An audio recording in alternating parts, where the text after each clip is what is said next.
You know what's funny? Every year, some magazine puts out a list of the best muscle cars in the world, and half the picks are front-wheel drive crossovers with a sport badge slapped on the door. That's not what we're doing today. Today we're talking about 5 machines that actually earn the title. Cars with big displacement, rear-wheel bias, serious horsepower numbers, and the kind of driving character that makes you feel something the moment you press the throttle. Not cars that are impressive on paper and boring in person. The real ones. And here's the thing, a couple of these are already gone. You can't walk into a dealership and order them new anymore. One of them got banned from the drag strip straight from the factory. Another one lapped the Nürburgring faster than a Porsche 911 GT3. If you haven't subscribed yet, go ahead and do that now, because we keep things honest around here. No fluff, no hype, just the facts on what these cars actually cost and whether they're worth your money.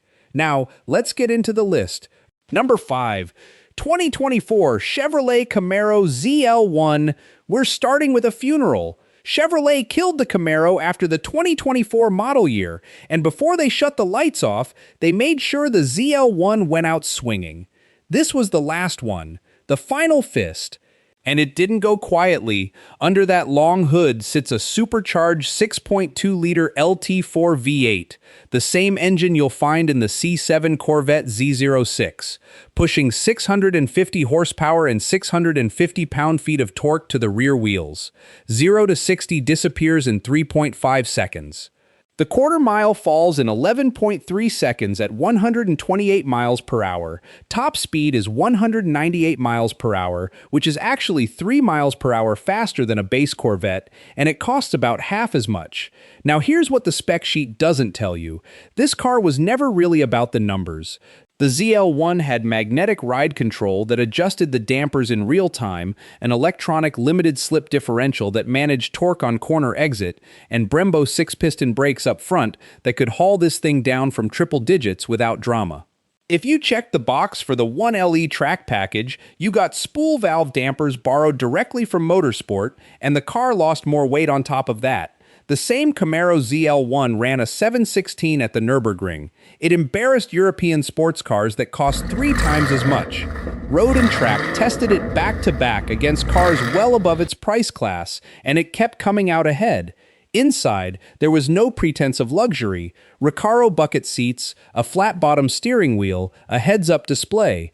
Everything pointed at the driver. Nothing apologized for being a muscle car. You can pick one up used right now, and given that there will never be another new Camaro, the smarter money says buy one before the market figures that out. The original Nemesis was $72,100. Find a clean one today, and that number is already moving. No successor, no electric replacement, no apology from General Motors, just gone. Number 4, 2023 Dodge Charger SRT Hellcat Red-Eye Jailbreak. 4 doors, 807 horsepower. Absolutely zero interest in behaving itself. The Dodge Charger SRT Hellcat Red-Eye Jailbreak is the kind of car that shouldn't exist in 2026 by any reasonable measure. The insurance companies hate it. The EPA spent years trying to make it harder to justify, and buyers lined up around the block every time a new allocation hit a dealership.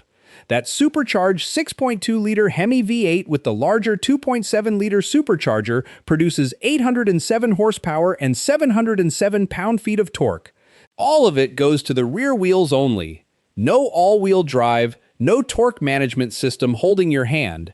Just 305mm rear tires doing their best with what you give them. 0 to 60 in 3.5 seconds.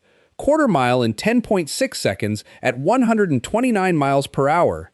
Top speed of 203 miles per hour, which made the Charger the fastest mass-produced 4-door sedan on the planet when it was in production. The wide-body package pushed the fenders out 3.5 inches on each side. That's not just a styling choice. Those wider hips are what gave the car room for the rear tires it needed to actually put that power down. Bilstein adaptive dampers manage the weight through 3 selectable drive modes, and Brembo 6-piston front calipers with 15.7-inch rotors handled stopping duty without complaint, even under repeated hard use. Now, the jailbreak part, that badge isn't just marketing. It unlocked a customization system that Dodge normally keeps off limits. 14 exterior colors, multiple stripe configurations, brake caliper color options, interior combinations that let you build something no one else on the road would ever duplicate. This wasn't a car you ordered off a lot. You built it. Inside, carbon fiber accents frame an 8.4-inch touchscreen, there's a suede headliner that darkens the whole cabin, and a 19-speaker Harman Kardon audio system that, honestly, gets drowned out by the exhaust the moment you put your foot into it. This was the last 8-cylinder Charger. Whatever comes next wears the same nameplate, but it doesn't carry the same soul. The original MSRP was $90,745. Original prices feel almost quaint now when you look at what clean examples are trading for. Number 3. 2026 Dodge Durango SRT Hellcat Jailbreak. Dodge was supposed to bury this one back in 2021. They announced it as a limited run, built around 2,000 units, and said goodbye. Then the phones didn't stop ringing. Dealers couldn't keep up with demand. The wait lists were embarrassing. So Dodge brought it back, and it's still here. The 2026 Durango SRT Hellcat Jailbreak runs the same supercharged 6.2-liter Hemi, producing 710 horsepower and 645 pound-feet of torque. All-wheel drive this time because this thing weighs around 5,500 pounds and seats 7 people, 0 to 60 in 3.5 seconds, quarter mile in 11.5 seconds. Top speed of 180 miles per hour, in a 3-row family SUV that also tows 8,700 pounds. Read that again, 8,700 pounds. You can bring the boat, bring the kids, and still embarrass a sports car at the on-ramp. That combination genuinely does not exist anywhere else in the market at this price point. Bilstein adaptive dampers manage the weight. Brembo 6-piston brakes handle stopping duties through repeated hard use without fading. Launch control hooks all 4 wheels to the asphalt and sends it forward with a level of violence that tends to make passengers go very quiet. The jailbreak customization system carries over from the Charger, over 6 million factory combinations according to Dodge, though the number that matters is that you can walk away with something genuinely unique off the factory floor. Laguna leather seats, forged carbon fiber trim, Alcantara on the steering wheel.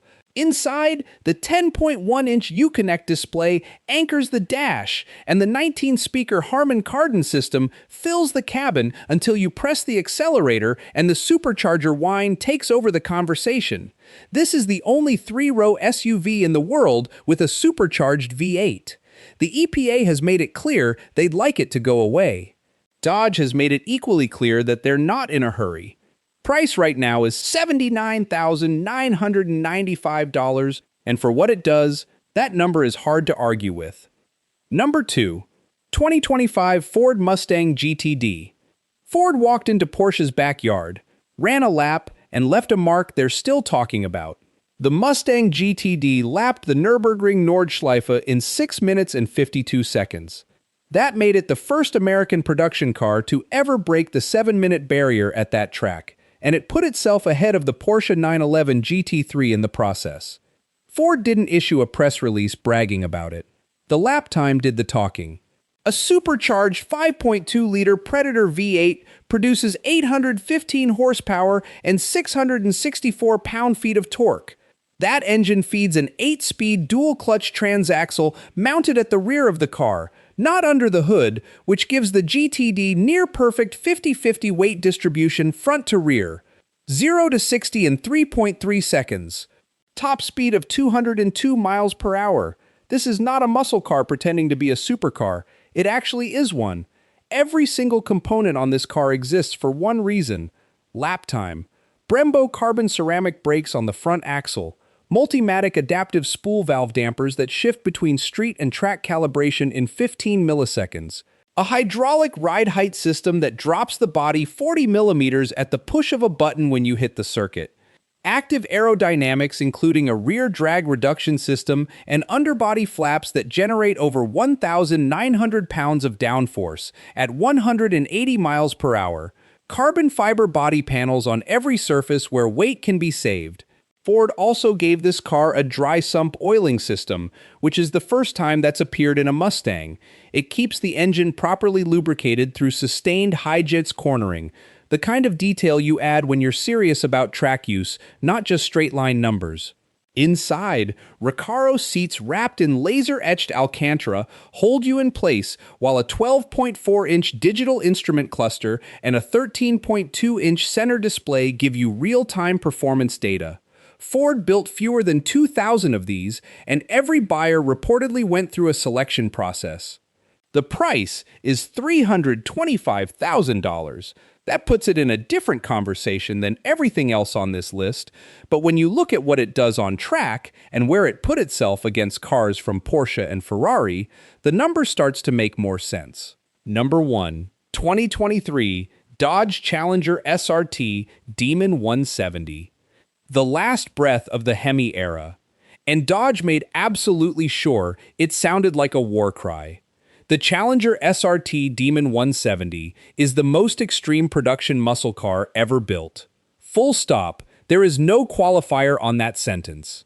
A supercharged 6.2-liter V8 with a modified 3.0-liter supercharger produces 1,025 horsepower and 945 pound-feet of torque on E85 ethanol fuel. That was the first production Hemi engine to ever crack 4 digits, 0 to 60 in 1.66 seconds, quarter mile in 8.91 seconds at 151 miles per hour. The National Hot Rod Association certified those numbers, then immediately banned the car from their drag strips because it ran sub-9-second quarter miles without a roll cage and a parachute, both of which their rulebook requires for any vehicle that fast.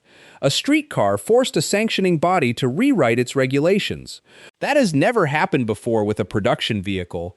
The Demon 170 recorded 2.004 gram forces during launch.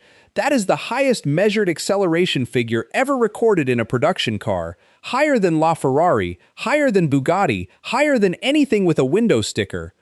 Every component was engineered around one purpose: the drag strip. Transbrake 2.0 locked the drivetrain at the starting line and shaped the torque curve for maximum launch force. Mickey Thompson 315 width drag radials came from the factory, a first for any production car. The differential housing was 53% stronger than the standard unit. The driveline used aerospace-grade materials to absorb the shock loads. The adaptive dampers transferred weight rearward so aggressively on launch that the front wheels lifted off the ground. Only 3,300 were ever built. Each buyer signed a waiver before taking delivery, acknowledging that they were purchasing what Dodge officially described as a street-legal, purpose-built drag racing vehicle. That's not a marketing copy. That's the actual language on the document. Inside, there was no padding, no luxury theater, no attempt to soften what this car is. The SRT performance pages tracked reaction times, G-forces, and dyno readouts in real time. If you wanted a nice interior, you bought something else. The original MSRP was $96,666. The Hemi is dead. The Demon 170 made absolutely certain it would never be forgotten. So that's the list. 5 cars, 5 very different ways of going very fast. What's interesting is that almost every machine we covered today is either already discontinued or running out of time. The Camaro is gone. The Charger is gone. The Demon is gone. The Blackwing ends production in 2026. Even the Durango has been living on borrowed time for years. 10 years from now, people are going to look back at this generation the same way we look at 1969 Chargers and first-gen Chevelles right now.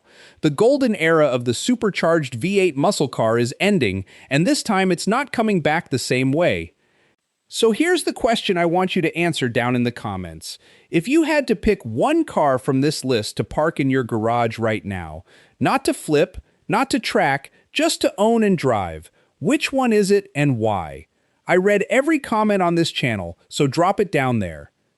If you're not subscribed yet, now's a good time. We cover muscle cars, American performance, buying advice, and the kind of honest automotive commentary that doesn't waste your time. Hit the subscribe button, turn on notifications, and I'll see you in the next one.